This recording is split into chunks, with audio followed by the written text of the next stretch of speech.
क्या आपने कभी सुना है कि कुछ ब्राह्मण करबला की लड़ाई में शामिल हुए थे? वही करबला की लड़ाई जो 680 ईस्वी में इराक में हुई थी और जिसमें इमाम हुसैन शहीद हुए थे।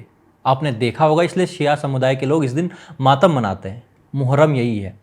अब कुछ लोग दावा कर रहे हैं कि उस युद्ध में भारत से ब्राह्मण भी शामिल हुए थे, जिन्हें हुसैनी ब्राह्मण का तमगा दिया जा रहा है। और ये दावा खुद को इतिहासकार कहने वाले अशोक कुमार पांडे कर रहे हैं। अब दोस्तों, एक होते हैं इतिहासकार और दूसरे होते हैं एजेंडा बरकरार। अशोक पांडे दूसरे किस्म के आदमी हैं। जो लोग अशोक पांडे को नहीं जानते वे इतना समझ लें कि एक समय भारत में इतिहासकार बनने का बहुत स्कोप था। अशोक पांडे ने भी कश्मीर पर कई किताबें लिखी और अपने नाम में जोड़ दिया अशोक कश्मीर।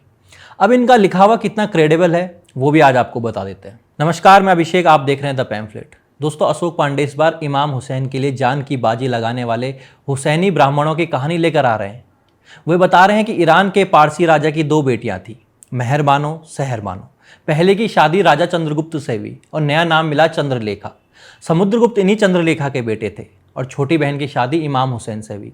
यानी ये कह रहे हैं कि चंद्रगुप्त के बेटे समुद्रगुप्त और इमाम हुसैन के बेटे आपस में कजिन ब्रदर्स हुए। और फिर इनके अनुसार इमाम हुसैन के बेटे ने अपने मौसेरे भाई समुद्रगुप्त को एक खत भी लिखा और फिर भाई की आवाज़ पर समुद्रगुप्त ने पंजाब के मोहियाल ब्राह्मणों को करबला की लड़ाई के लिए भेजा और ये हुसैनी ब्राह्मण कहलाए। अब पहली बात तो अशोक पांडे आजकल कौन से रेलवे स्टेशन का साहित्य पढ़ रहे हैं पता नहीं, क्योंकि अब जरा सोचिए, जिस समुद्रगुप्त की ये बात कर रहे हैं उनका शासनकाल 335 ईस्वी के आसपास और इमाम हुसैन का जन्म ही हुआ था 626 ईस्वी के आसपास।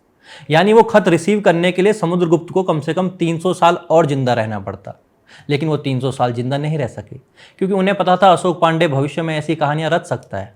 अब कई जानकारों ने जब इस पर उन्हें टोका कि ये तो मेल नहीं खा रहा है, तो अशोक पांडे कहने लगे कि हो सकता है ये कोई दूसरा समुद्रगुप्त रहा हो।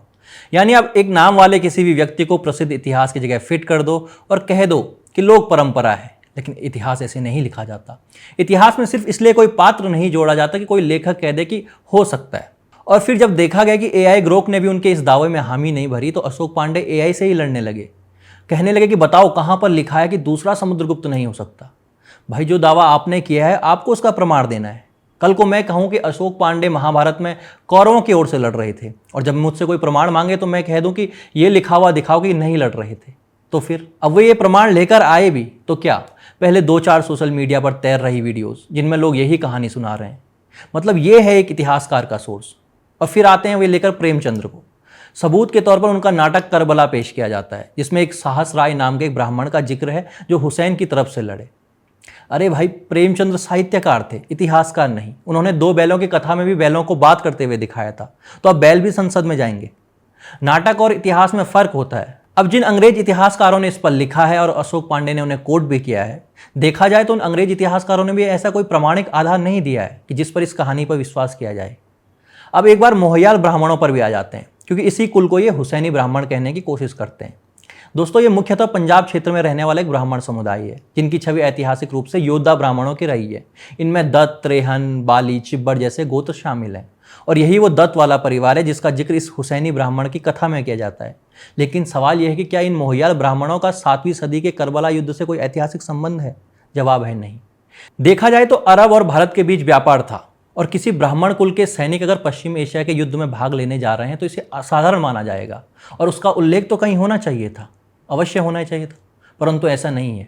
चलो, भारत के इतिहास में नहीं है, कम से कम कहीं और होता। अल तबरी या अल बलादुरी जैसे इस्लामी इतिहासकारों के विस्तृत कृतियों में भी कहीं भी भारतीय योद्धा या ब्राह्मणों का उल्लेख नहीं मिलता। भारत में भी कश्मीरी, संस्कृत, जैन या बौद्ध साहित्य में कोई प्रमाण अवश्य होता। और दूसरा, इसका खंडन इसलिए भी किया जा सकता है क्योंकि करबला एक इस्लामी सत्ता संघर्ष की घटना थी। उसमें भारतीय ब्राह्मणों का स्वतः प्रेरित होकर भाग लेना अतार्किक ही लगता है। और इंटरेस्टिंग बात देखिए, अशोक पांडे जैसे कम्युनिस्ट जो ब्राह्मणों के लिए इतिहास में लिखते हैं कि ब्राह्मण समुद्र पार ही नहीं करता था, इसलिए वह व्यापार नहीं कर सकता था। ब्राह्मण के यहाँ मनाही थी कि तुम समुद्र पार नहीं कर सकते और करोगे तो अछूत पाए जाओगे, ऐसा अशोक पांडे जैसे इतिहासकारों का मानना होता है। तो उनकी ये थियरी कि ब्राह्मण समुद्र पार लड़ाई लड़ने गए, ये तो वैसे भी स्वयं खारिज हो जानी चाहिए। तो अब सवाल है कि भाई ये कहानी बनी कैसे? एक बात ये मानी जा सकती है कि हुसैनी ब्राह्मण वाली ये स्टोरी 19वीं सदी में बनाई गई। किस लिए? शायद सामाजिक सौहार्द को प्रदर्शित करने के लिए।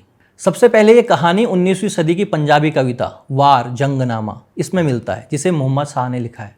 ब्रिटिश काल में ऐसी कथाएं प्रचलन में आई जब सांप्रदायिक एकता को बढ़ावा देने के लिए एक सो कॉल्ड साझा इतिहास गढ़ा गया, जब अंग्रेज भारत में हिंदू मुस्लिम एकता की कहानियों को अपने उद्देश्य पूरे करने के लिए प्रोत्साहित कर रहे थे। अब अंग्रेजों के ये गुलाम अभी तक यही काम कर रहे हैं। इससे पहले इसी अशोक पांडे ने नालंदा को ब्राह्मणों ने जलाया वाली कहानी फैलाई थी। उसका खंडन हम दूसरे पार्ट में करेंगे। दरअसल इतिहास अशोक पांडे जैसे लोगों के लिए कोई सत्य खोजने का माध्यम नहीं है, ये एक हथियार है। ब्राह्मणों को टारगेट करना इनके एजेंडा का हिस्सा है। वो कहते हैं ना कि एक वामपंथी हो तो वो खतरनाक, और एक ब्राह्मण वामपंथी हो तो वो उससे भी ज़्यादा खतरनाक। इसलिए अशोक पांडे जी, अगली बार सुनील दत्त की तस्वीर से आप आगे बढ़ें और एजेंडा के लिए किसी और को खोज कर लाएं। तब तक हम हर जागरूक भारतीय को इस एजेंडे से सावधान करते रहेंगे। धन्यवाद।